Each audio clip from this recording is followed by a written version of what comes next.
Practically a sermon. All right, well, good morning, everyone. Good morning. Place of Q, I'll have to do that. I also have something I'm excited to tell you. It's cold! Those of you who don't know Q, he complains about the heat all the time. Suddenly we have a cold streak, and he's in Dallas. Take that. See him complain. But he says he hates the heat, but then he wears shorts all the time, and he says how much he loves wearing shorts. So I think he's got a double standard, and he needs to deal with that. So in lieu of Q, you got to deal with me today. Hope that's all right. Today we're going to cover what Dow just read excellently, the last chapter of Acts, and then do a quick overview of the whole book. So it's taken a long time to get us here. We've been in Acts since last year, March or something. It's been like a year and a half. It's been a year and a half, right? Yeah, it's been a long time. Samira's just like, oh, no, we're done after today. This is it. So, internet. One of the amazing things the internet has revealed to us is the true thoughts on several people's hearts, even though, thanks to the anonymity of the internet, we don't know who they are. You go on Facebook and some of your friends will post, articles about political views and religious views, and then they'll get into like little arguments on their wall.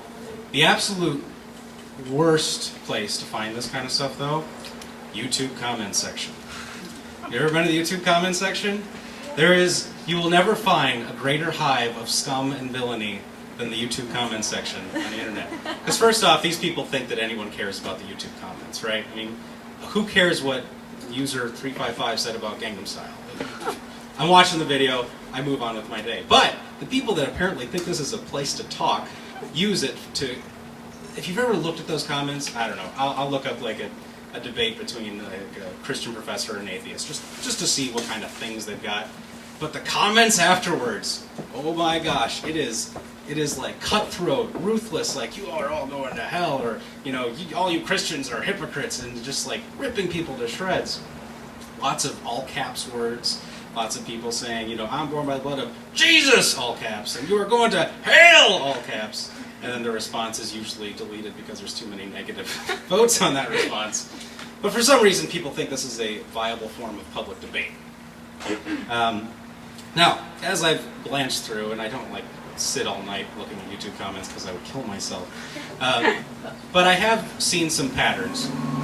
And as I was going through this chapter and getting ready, I recognized some of the same patterns. So really all the internet has done is brought out things that have been in humanity since the beginning.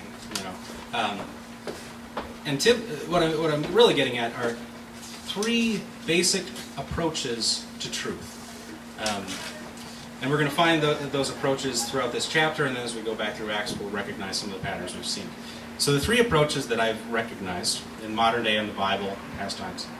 Some people are desperate for truth. Some people are desperate for truth. If you're doing like a 3-point system, this is point 1. So top of paper, middle paper, bottom of paper is how you outline this. Desperate for truth. Some who are skeptical of truth. Skeptical of truth. And then finally, those who are passionate in the truth. Passionate in the truth. So desperate, skeptical, passionate. So going back to Acts 28, which are now expertly read, we're going to see the first group, which are desperate for truth. Now, if you remember last week, chapter 27, Paul and company, I'm going to call them Paul and co. for the duration of the sermon. They've been on this ship that's been a conglomeration of Christians, prisoners, Roman soldiers. They just got in a shipwreck. They all survived, and they all float to this nearby island, the island of Malta, where the Maltese live. This is probably where the Maltese falcon actually came from, I'm guessing. They don't have it at this point, but yes, the Maltese are there. And they welcome, they see these people show up, wash up on shore. And their immediate reaction, and this is let me go back to the actual verse, because it's cool how Luke phrases this. After we were brought safely through, we then learned that the island was called Malta. The native people, the Maltese, showed us unusual kindness, for they kindled a fire and welcomed us all, because it had begun to rain and was cold. He uses the word unusual kindness. This should stand out to you, hopefully. Because every other time we've seen in the Acts, it's usually a group of Christians are welcoming the brothers, and he doesn't remark on their kindness, because it's kind of expected. It's just like, oh, the brothers welcomed us, and it was awesome. But he's recognizing these people as showing unusual kindness. Why is it unusual? Because they're not believers. So that's one thing. We don't know anything about them yet. So the fact that they would just show up and help people out is kind of unusual. Nice, but unusual. Now, another thing to keep in mind. Remember chapter 27? Remember when Paul was breaking bread with all the people on the boat? Do you remember the number of people on this boat? 276 people. That's how many people survived the shipwreck. That's how many people washed up on Malta. And that's how many people the Maltese are helping. 276 people. On a good night at night ministry, we get 50 to 75. So about 5 times that group is what the Maltese are helping out here. That's a lot. That is unusual kindness, to take all these people, start a fire big enough to warm 276 people. Keep in mind, some of these guys are prisoners. They still have chains on their hands. They've got Roman soldiers, so they know there's like some bad dudes on this ship. And they're still like, come on, join the fire. We'll get some marshmallows going, have some s'mores. We got some fish, because that's all we eat in Greece. Fish and olives, that's all they got. So yeah, this is unusual kindness for just random people, strangers, to just come up. So now, we as Christians should see this, and it should strike us as, ooh, do we do that? Do we do that as Christians? Now, one thing I want to bring up. These people clearly have a strong sense of morality, right? They have a strong sense of this is the right thing to do.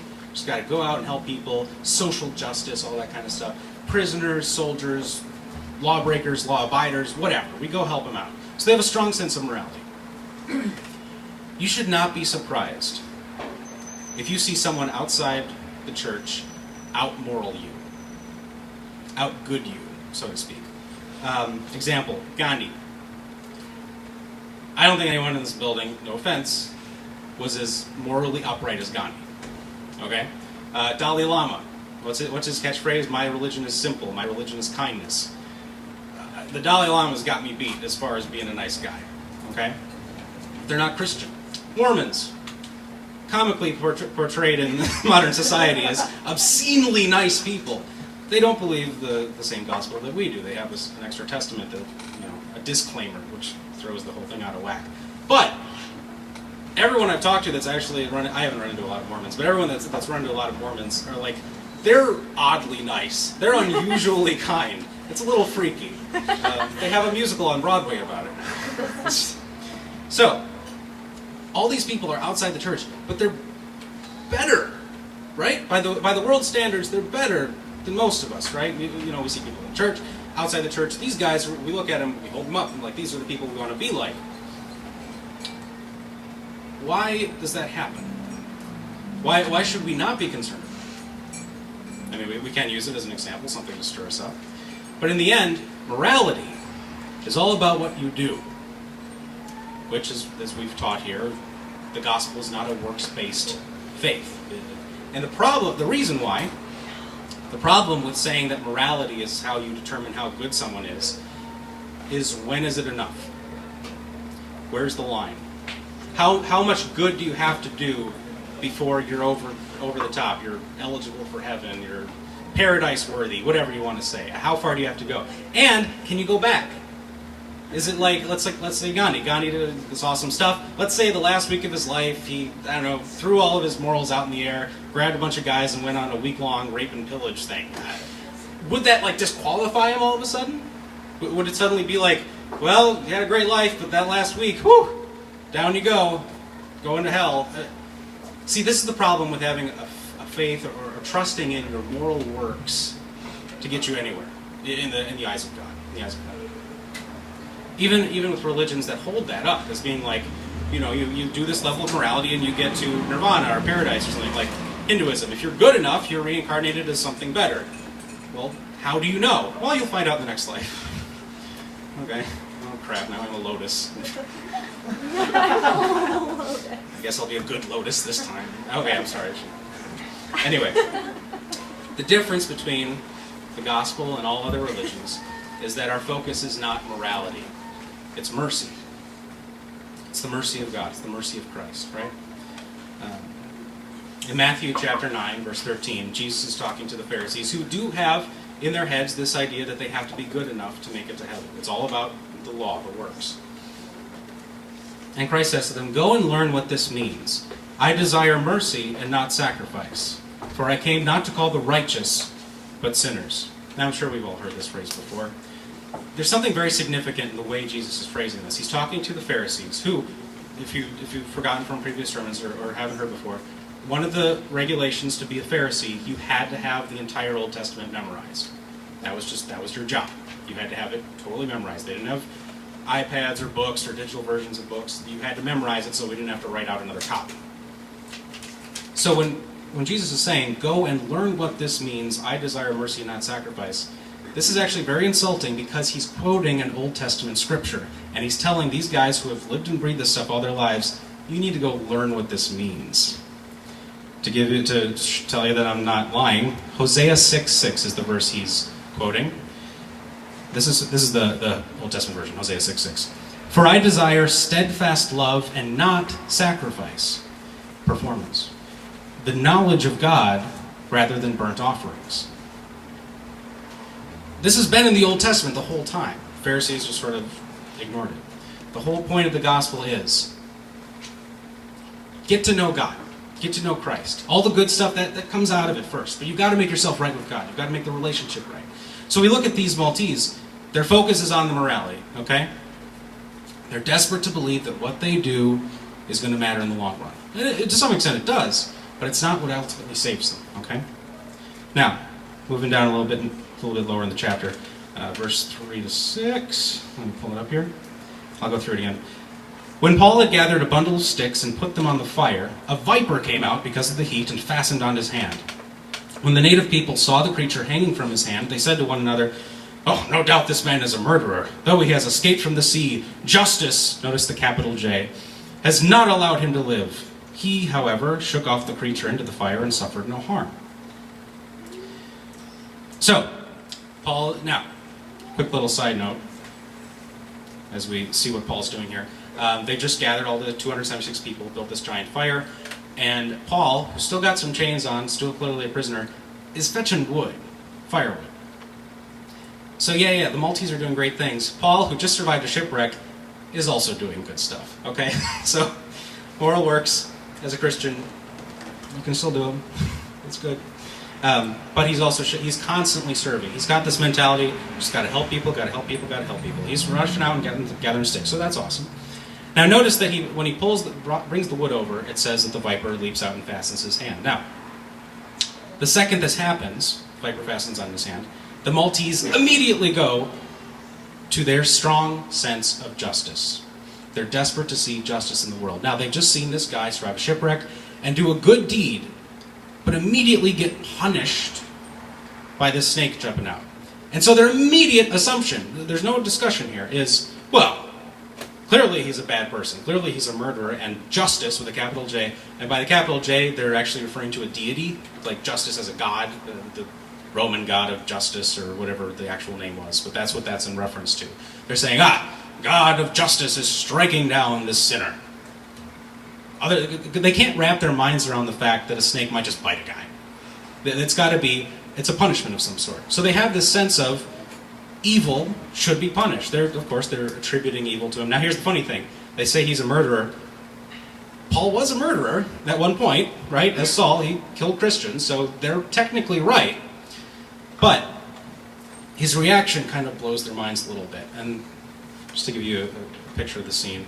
So Paul brings over the wood, throws it on the fire, the snake leaps out, latches on his hand, like, washes his hand off. So he sits down, starts eating his fish. And the Maltese are sitting here like, because they've seen this snake bite people, they've seen the reaction, they know it's poisonous, and they're all just like, watch this guy, he's going to die any second now. And Paul's just like sitting there eating his fish. And I just picture this moment when he's suddenly like, what? And goes back to eating his fish. And the Maltese are like, whoa, what's going on? Okay. Now, something very important here that's easy to miss. The viper jumps out of the fire after he drops the wood, correct? Where was the viper before that? That's what I always thought when I was reading this. But the viper would be dead if it was sitting in the fire the whole time. That means the viper was in the stack of wood Paul was carrying.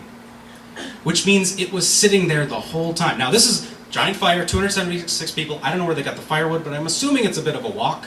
Which means Paul is carrying this deadly viper in the wood the whole way. It doesn't come out until he's in front of everybody. Which means God wanted people to see this. Why? Because it's proof that Paul is redeemed. And how can I say that? Because Jesus specifically prophesied this kind of stuff could happen. Mark chapter 16, verses 17 through 18. And this is Jesus talking to his disciples. And these signs will accompany those who believe. In my name they will cast out demons. Paul's done that, right? They will speak in new tongues. Safe to assume Paul's done that. They will pick up serpents with their hands. And if they drink any deadly poison, it will not hurt them. Bam. Paul just shook off a snake, little minor inconvenience. Now he can bring out that letter of Mark that hopefully Luke's got in his backpack or something and point to it and be like, hey, we wrote this like, this was written, I don't know, whenever Mark was written at this point, maybe 5-10 years ago. This is an indication that Jesus is the real God. Here you go. I mean, it's an opening to the gospel, essentially. Now there's one more bit of this at the end of that verse, Mark 16:18 at this point. The final phrase that Jesus says is, they will lay their hands on the sick and they will recover. Which will go right into the next segment. So one thing I do want to make sure that we don't miss here. So the Maltese they have a strong sense of morality, of what good and right and wrong is. They also have a strong sense of justice. So they know they should do good works. They also know evil should be punished. Okay? And they're so desperate to believe that this dichotomy works in the world that the second someone they think is good has something bad happen to them, they immediately assume, oh, he's horrible, he's a murderer, he deserves this. I mean, how many of us live with that same idea? Even if we are totally like, oh, I believe in grace and love and God. I mean, isn't there a part of us that still wonders, what did I do wrong to deserve this? What did that person do to earn this? There's always going to be that little struggle inside of us that maybe there's some reason why this is happening. Paul is living proof that is... He shakes off the snake. What should have been his death, he's saved from it by the power of Christ, by the power of God. And this leads immediately into the Maltese's next assumption, which reveals something very important about them. As soon as he throws off the snake, they don't say... Here, I'll read verse 6 for you. They were waiting for him to swell up or suddenly fall down dead. But when they had waited a long time and saw no misfortune come to him, they changed their minds and said that he was a god. Not a good person, a god. So he gets attacked by a snake. Oh, he's a horrible murderer. Wouldn't you think the opposite of that would be like, oh, we were wrong, he's just a good guy. No, no, no, he's a god. Which means they've seen good people killed by these snakes. So why their sudden jump to, oh, he's a bad person, this is justice acting? They have almost a too strong sense of justice. Like, that's their go-to, but they've seen good people. Because their assumption when he survives is not that he's good, it's that he's supernatural. Which reveals that for the Maltese, they have a very strong sense, a desperate need to believe in the supernatural. Nowadays we have things like ghost hunters, alien UFO shows, Bigfoot, Loch Ness. How many people just, again, to the internet, YouTube videos, someone sees like a log floating in the water, oh my God, it's a Loch Ness Monster! You're in Wyoming, it's a Loch Ness Monster! Okay, I don't think you understand what that term means, but people are desperate to believe there's something outside of natural existence. And right here we see the Maltese jumping to that. They see that punishment for evil is natural, but salvation from death is supernatural. They can't wrap their minds around it just being a thing. It's kind of cool. Now, because they assume he's a god, the head chief of the island's like, I should invite this guy to my house. So Publius is his name, shows great hospitality for 3 days to, it doesn't say a specific group. We're going to have to, I think it's safe to assume he's just showing hospitality to the Christians, because housing 276 people at his house for 3 days, probably a little more than even the chief of an island could afford. That's just an assumption, though. Now, Publius' father is sick with fever and dysentery. And to fulfill that last phrase of Mark 16:18, they will lay their hands on the sick and they will recover, Paul does exactly that. He goes upstairs, lays hands on the man, prays, doing all this to show that he's not the source of healing. He's not the source of the supernatural. He's praying to something else. It's an example of the Maltese. It's not me, okay? It's something else. It's God above. Now, immediately after this happens and the man recovers, news spreads, as it should, and people flock to the house for healing, just like the crowds that we saw when Christ was around, or on earth, I should say. People are just flocking to the healing. They're just so desperate to believe in this supernatural healing. Now, to be fair, Luke is with them. Does everyone remember Luke's occupation? A doctor, yes. So it's kind of safe to assume that not all healings had to be miraculous. Luke could have just been like, you should really just take a couple aspirin. You're fine. I don't know if they had aspirin back then, but snake powder or whatever. I don't know ancient medical technology. So essentially we're seeing the sick flocking to a healer. People are so desperate to believe in something above them, they'll just flock to it. In one of the great parables of our time, Men in Black 2, there's a scene where Will Smith and Tommy Lee Jones are there. Tommy Lee Jones is, if you don't remember the movie, he's lost his memory, and he's following all these clues that he left himself to find out. I don't even remember the movie, it wasn't that great. But they get to a point where they found like a locker at a train station, and they open the locker because there's something in there, some clue they need. And inside they find this this colony of very, very tiny aliens that immediately spin around and go, "All hail K! All hail K! Bringer of the Timekeeper!" And K is Tommy Lee Jones' character's name. And you see that he basically left his watch in the locker room, and so since he left his watch, these little aliens have been worshipping it as like the great timekeeper that tells them when it's day and when it's night. And Tommy Lee Jones has to take the watch. They start complaining, "Oh, no, our timekeeper!" And then Will Smith's like, "Okay, I'll give you my crappy watch," and he puts it in like, "All hail Jay! All hail Jay! Keeper of the time!" And so they immediately latch on from one guy to the next, whoever's providing them with whatever they want. And just as they're about to leave, one of the head aliens comes out dressed in like a clear Moses garb, and they find out that Tommy Lee Jones also left a video rental store card. Do you remember video rental stores? Long, long before the days of Netflix. It was this building that had like videos. Do you remember VHS tapes? These giant blocks of information. Yes, Blockbuster. These used to exist back in prehistoric days. So he's got one of these cards, and you find out these little aliens are so desperate to believe in something, they've turned it into a religion with two main commandments. First one, be kind, please rewind. At which the Moses guy explains, look back and reconcile your past so you can make a better future. The second commandment, 2 for 1 every Wednesday. Be twice as good to others on that most holy of days, Wednesday. I don't really like the movie, but that is one of my favorite jokes of all time. But we see in that a reflection of what happens a lot in the world. People will latch on to anything. They're desperate to believe in something.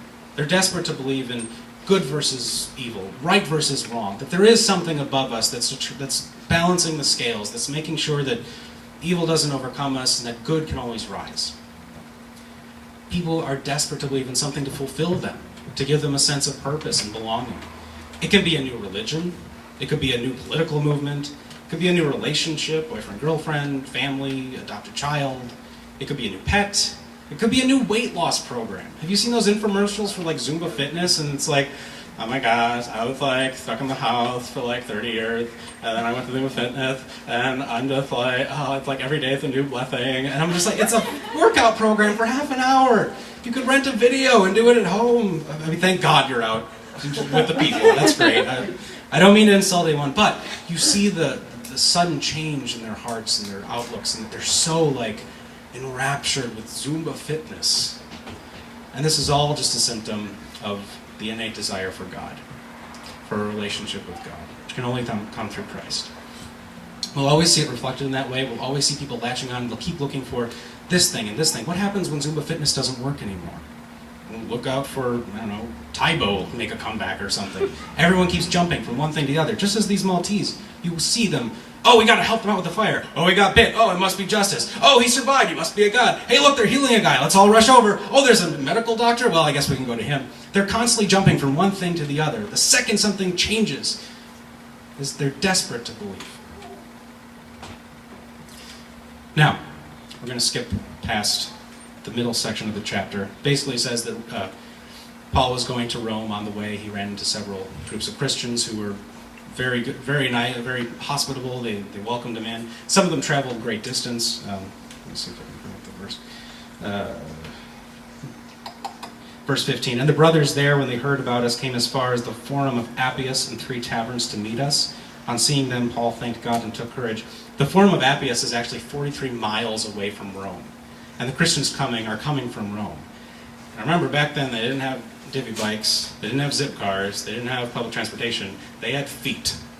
And that's all they could use, which means 43 miles walking is like, I don't know, what's your best speed on a, like I can hit 4 miles on an elliptical in 45 minutes, it's going to be a couple days before I get there. But the fact that they left Rome to visit them ahead of time, just to say hi, like, they could have just waited for Paul to get there. That's what I would have done. I'm sorry. I'm not traveling 43 miles on my feet. But they rushed out to just say, hey, Paul, we got your back. We're so happy that you're here. We know you're a prisoner, but we're here for you. That's awesome. And that's, unfortunately, I'm going to have to skip past it for now. We'll come back to it later. Let's look at the next group of people that Paul runs into at Rome. Now, once he arrives at Rome, his immediate plan of attack is to reach out to the people that are pretty much ready or qualified to accuse him. Remember, he appealed to Caesar at this big trial between him and the Jewish leaders. He's reaching out to the Jewish leaders in Rome, who are going to be the only people present to, be there for the trial, be his accusers, what have you. So verse 17. After 3 days, Paul's been in Rome for 3 days. He's been given pretty cool house privileges. Basically, he's under house arrest. He has 1 soldier guarding him, and otherwise he can just do whatever he wants because the Romans love him. After 3 days, he called together the local leaders of the Jews, and when they had gathered, he said to them, brothers, though I had done nothing against our people or the customs of our fathers, yet I was delivered as a prisoner from Jerusalem into the hands of the Romans. When they had examined me, they wished to set me at liberty, because there was no reason for the death penalty in my case. But because the Jews objected, I was compelled to appeal to Caesar, though I had no charge to bring against my nation. For this reason, therefore, I have asked to see you and speak with you, since it is because of the hope of Israel that I'm wearing this chain. Now, he's basically just asking for parley. He just wants a chance to talk man to man with these people. Just be like, can I just tell you my case before we get into trial and start throwing things around? Now, the Jews in Rome have if we've been following the typical reaction to the offering of sharing the gospel throughout this book, they have a very bizarre reaction compared to the rest of the Jews in the Roman Empire. Verse 21. And they said to him, we have received no letters from Judea about you, and none of the brothers coming here has reported or spoken any evil about you.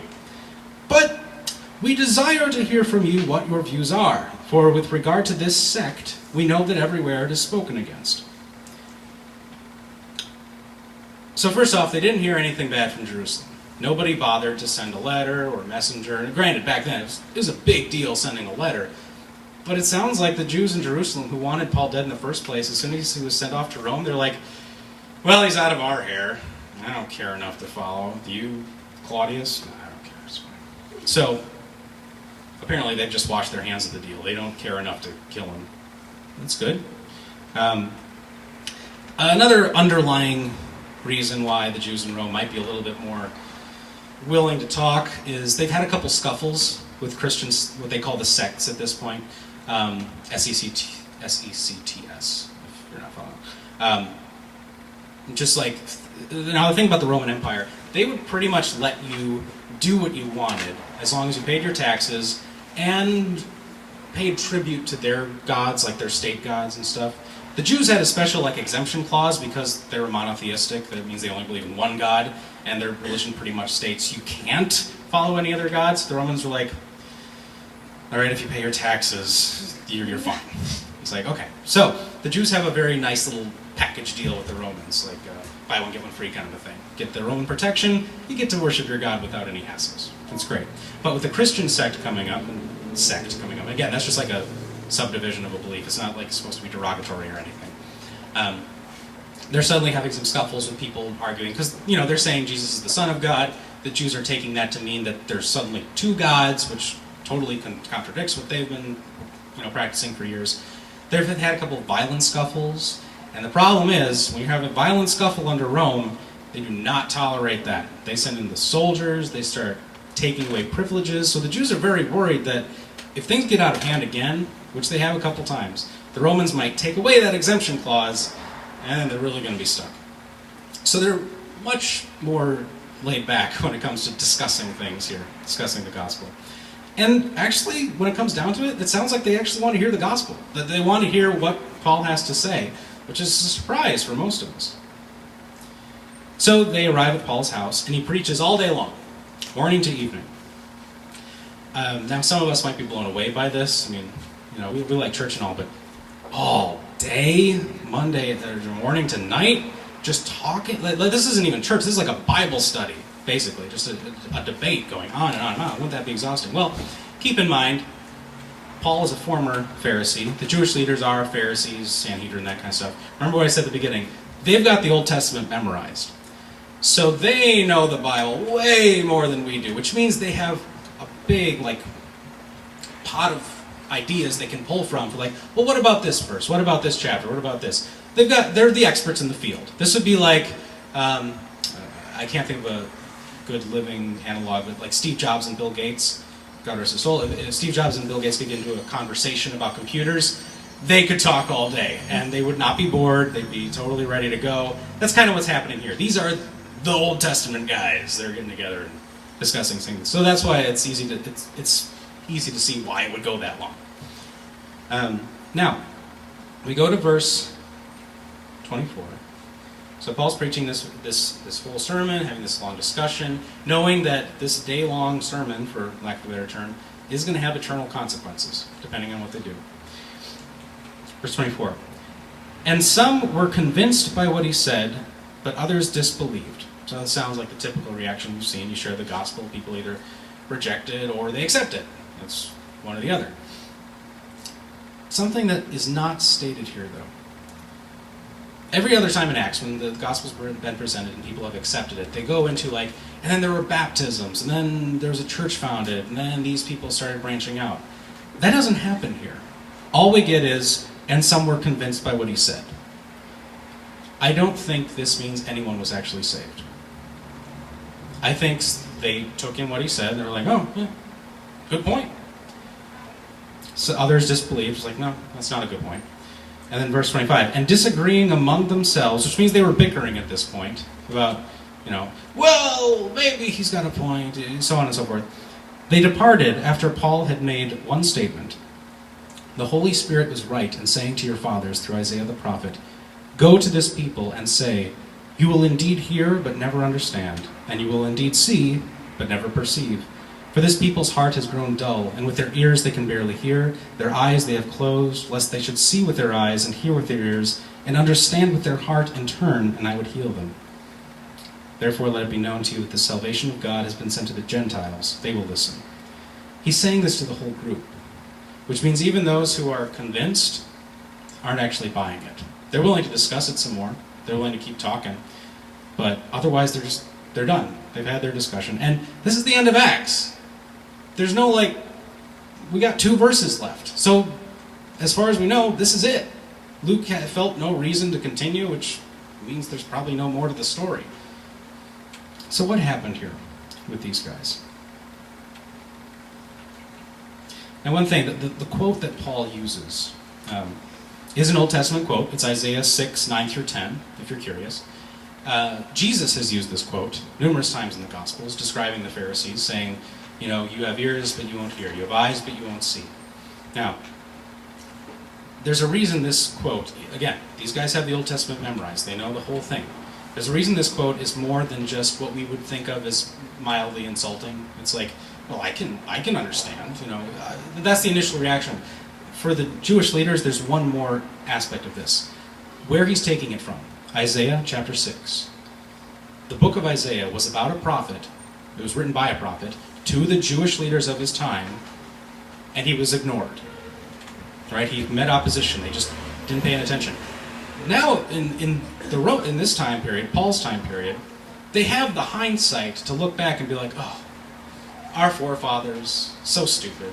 They don't get it. How could they not tell this was a prophet? For Jesus and Paul to use this quote, they're basically saying, you knuckleheads are doing it again.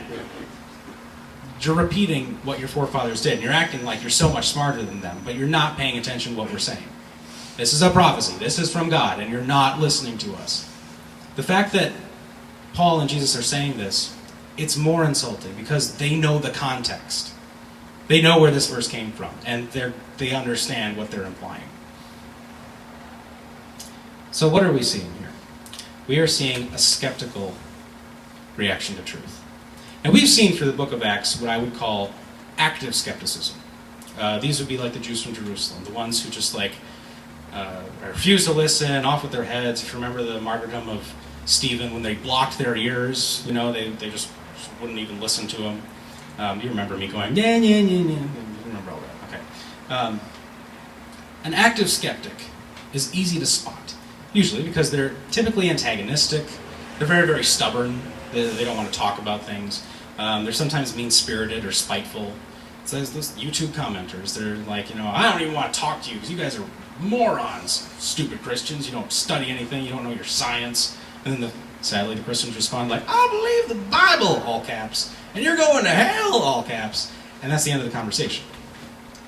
That can't be the end of the conversation if you actually care about either of those subjects.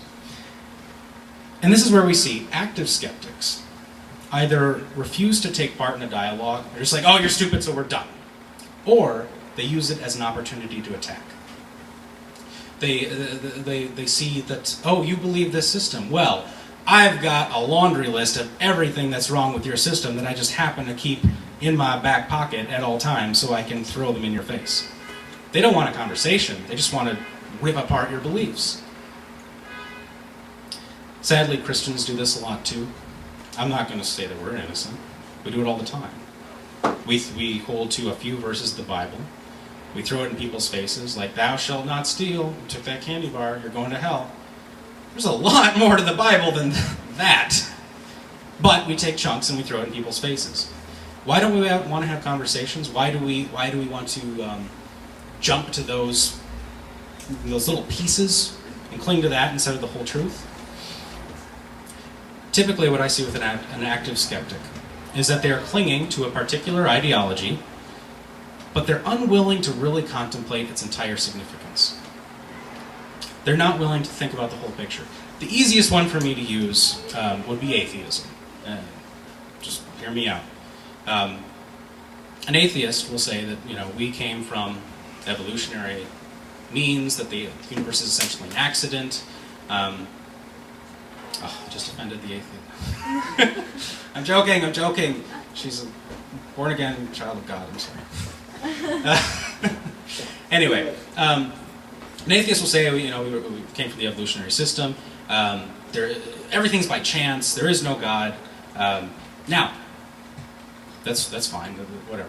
But if you take that ideology to its conclusion, its logical conclusion, well, if there is no God, where does justice come from?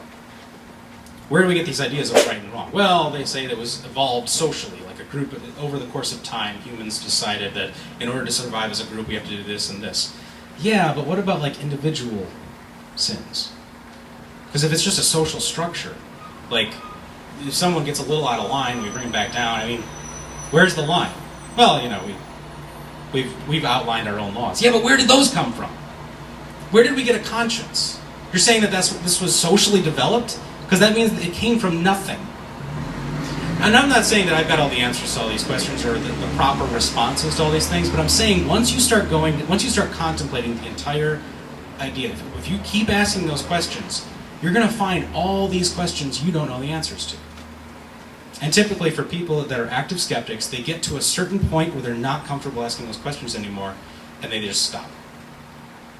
And then it's just like, well, you're a moron, so we're done. You stupid Christians. There's a new relatively new movement called the New Atheists.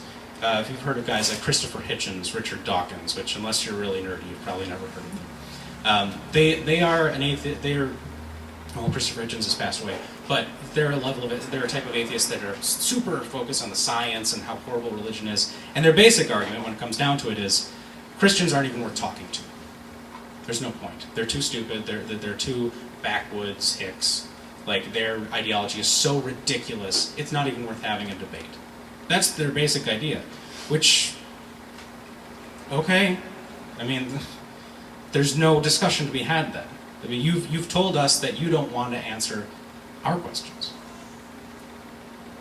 I mean, we have some questions that you don't want to know the answers to. And again, this can be applied to any ideology, even Christianity. If you don't keep asking those questions, you'll get to a point where you're suddenly black and white, good and evil. You're bad, I'm good. And you're going to start forgetting about the overall message of Christ's love and forgiveness and redemption. I would equate this to a couple of kids having the "my dad beats your dad" thing. But usually they'll say, "My dad could beat your dad," and then the other kid's like, "Well, my dad is right here. Let's give it a shot, huh?" And the kid's like, "Well, he could," and then he runs away. That's essentially what an active skeptic does. So he doesn't give an answer, or he or she doesn't give an answer. He just states what he believes, says you're a moron, and runs off. Or tries to kill you if one of the Pharisees or Sanhedrin. So this is essentially religious fanaticism, political fanaticism. It can be applied to any, it's not just religion, any ideology, any thought pattern, anything that you want to hold to. It's also very difficult for an active skeptic to change their mind because they put up this wall that it's so unthinkable for them to think beyond that wall they've placed where all these unanswered questions are floating. Now, easy to spot, but the group we see here, the Jews in Rome, these are what I like to call passive skeptics. Passive skeptics are relatively cool people. They're usually very calm, very collected, very open to dialogue. I've got several friends that I would call passive skeptics. And again, it can be applied to any ideology, not just faith or Christianity or religion. They usually claim they want to reason through things. They want to have a discussion. They want to talk things through, answer some questions. They're very open to the questions. They usually highly esteem intelligence and knowledge. The more they can gather, the more informed their opinions can be. And this can often lead to the acceptance of a new ideology. They're open to changing their minds. As we saw here, some of the Jewish leaders were convinced, but they didn't go all the way. Because often passive skeptics just want to keep on talking. They want to keep on reasoning. They don't want to settle on, because they keep thinking there's this ultimate truth it's just beyond our grasp, and if we just keep asking the questions, we'll eventually find out what we need to know. C.S. Lewis, in his book, The Abolition of Man, had a pretty apt metaphor, or apt explanation for this mentality. He was talking about people that they just want to see through things. The people that they're like, all religions lead to God, because I can see through all these different faith systems to the real God that's beyond, which is actually claiming that your view of religion is better than anyone else's. When it comes down to it, that's what you're saying. Because none of the religions believe that the other religions lead to God. They're mutually exclusive. Anyway, what C.S. Lewis said was, you can't go on seeing through things forever. The whole point of seeing through something is to see something through it. To get to an end point. To see through all things is the same as not seeing. So these people just want to talk and talk and talk. Usually they want to come across as wise and understanding. And again, these are good traits. I'm not dissing anyone for wanting to talk. We need to talk through these issues. But usually with a passive skeptic, they've actually already made up their minds. They want to hear your opinion, they want to hear your perspective, but in the back of their heads, they've already settled on the end of the discussion. They just want to see how your argument fits into their worldview. It's also, again, it's easy for a passive skeptic to fall into this trap that there is some sort of ultimate truth that can be achieved eventually, but no one's found yet, including the truth of the gospel. Like, that's great, but there's got to be something more. I got to see through it. And their whole life is just a journey for an end they'll never find. Is that what happened with the Jews in Rome? I'm not entirely certain. Again, that's the end of their story. But it is a pattern that I see, especially in today's world, where we're all very much like open-minded. You just got to accept everything. Well, you can't if you're talking about certain things. You can't be a Republican and a Democrat. You can be a moderate, but you can't be in both camps at once. You can't be, if you're going to really hold, again, if you're going to really hold to your ideology, you can't be a Christian and a Muslim. They clash. At some point, it doesn't work. You can hold values from both groups, but you can't be one or the other. You can't be both. So, let's look at the final group, those who are passionate in the truth. And all I'm going to really use is verse 30 and 31, and then the entire book of Acts, which we will read through. No, I'm not going to. All right, verse 30. He lived there 2 whole years at his own expense, this is Paul again, and welcomed all who came to him, proclaiming the kingdom of God and teaching about the Lord Jesus Christ with all boldness and without hindrance. Now, we've seen Paul. We know Paul. Good old Paul. He'll do anything for the gospel, right? Like, he's always preaching without hindrance, boldness, and this is nothing really new. He's there 2 years. Man, he seems to be in a lot of cities for 2 years. Then he moves along. But this is the end of Acts.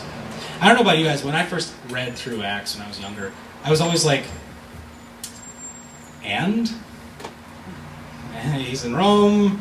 There's a trial coming. I know. This is like, you know, one of your favorite TV shows that they cut it off at the cliffhanger and like, we're not renewing the season. You're like, what? I'm sorry. Or if you watched Lost to its conclusion, the feeling you had at the end of that show, like, what? I'm sorry. Anyway, what's going on? This is the end of the story? Luke, my man, Doc, come on. You said you were going to explore the history. I mean, you said, dear Theophilus, and all this stuff. It's going to be a record. Why is this over? Because this is the end for Paul. And Luke can't bring himself to write it down. This was it. Paul was executed in Rome at the end of this time period. He preached the gospel to the end. That was it. There is something more to say. Now, okay, so we've seen the end of Paul's story. We've seen the end of several of the apostles. Sometimes it's called out that they're executed or murdered or martyred. Not all the time. But history tells us that all the apostles, which if you remember, were the disciples that traveled with Jesus while he was here on earth, were all executed. None of them, the only one who died by natural means, if you want to call it that, was John, who wrote the book of Revelation. And even then, before he was sent to that island, he died in prison, basically, on this island. He was boiled in oil. For those of you who didn't know, he survived. I don't know if that's better, but that happened. So he was the only one who actually died of, again, natural causes, which I don't know if boiled in oil and surviving can be called natural, but that's how he died. So all the disciples were brutally murdered. One other thing we know, they never recanted. None of them broke down. None of them said at the last moment, because they were tortured before they were killed. None of them were like, you know what, this whole Jesus thing, it was a hoax. Peter's stuffed the corpse over there. I could point you to the spot. No one did that. Now we can look at Paul and Peter and James, the big pillars of the church, and be like, well, clearly these guys, we know them. They're awesome. They would never back down. But what about the other disciples that we never hear about? Bartholomew, and, the Zealot. I always forget his first name, but Simon the Zealot, I think. We don't hear stories about them. Philip shows up for a little bit in Acts. But we know historically that they were true to the end. They were passionate about this gospel. Why? Why? Now we could say, oh, they were saved. But notice, they went out and founded churches, and those churches with new believers who are legitimately saved immediately started having problems that we saw them have when they were Christ's disciples. The bickering, the who's going to be greater, are we all going to heaven? Like, why does that guy, get to cast out demons and we don't? All this bickering and stuff they used to do as disciples, something changed that made them the pillars that we recognize, that were able